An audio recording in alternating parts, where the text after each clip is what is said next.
ایک مرتبہ کا ذکر ہے کہ تورات کا ایک بہت بڑا عالم حضرت علی رضی اللہ تعالیٰ عنہ کے پاس آیا اور اس نے آپ کے سامنے چند سوال پیش کیے اور کہا کہ آپ مجھے ان سوالوں کے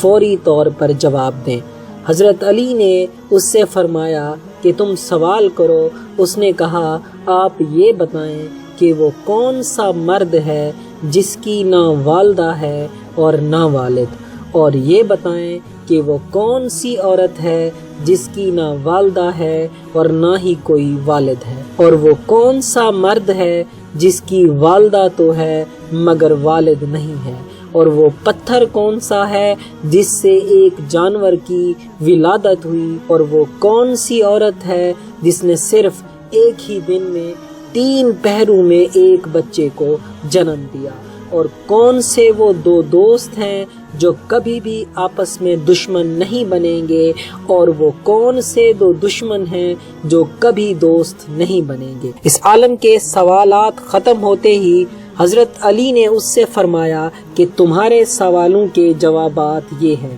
کہ وہ مرد جس کی نہ والدہ ہے اور نہ ہی والد وہ حضرت آدم علیہ السلام ہے، اور وہ عورت جس کی نہ والدہ ہے اور نہ ہی والد وہ حضرت بی بی حوا علیہ السلام ہے۔ جس پتھر کے بارے میں تم نے پوچھا وہ پتھر ہے جس سے حضرت صالح علیہ السلام کی اونٹنی کی پیدائش ہوئی تھی، اور وہ عورت جس نے ایک ہی دن میں 3 پہروں میں ایک بچے کو جنم دیا وہ حضرت مریم سلام اللہ علیہ ہیں، جن کو ایک پہر میں حمل ٹھہرا، دوسرے پہر میں زچگی کا درد ہوا، اور تیسرے پہر میں حضرت عیسیٰ علیہ السلام کی ولادت پاک ہوئی۔ اور وہ دوست جو کبھی بھی آپس میں دشمن نہ بنیں گے وہ روح اور جسم ہیں، اور وہ 2 دشمن جو آپس میں کبھی بھی دوست نہیں بنیں گے وہ موت اور زندگی ہیں۔ یہ جوابات سن کر وہ عالم حیرت کے سمندر میں کھو گیا اور کہنے لگا اے علی رضی اللہ تعالیٰ عنہ، بلا شبہ آپ نے درست جواب دیے ہیں اور واقعی آپ علم کے شہر کا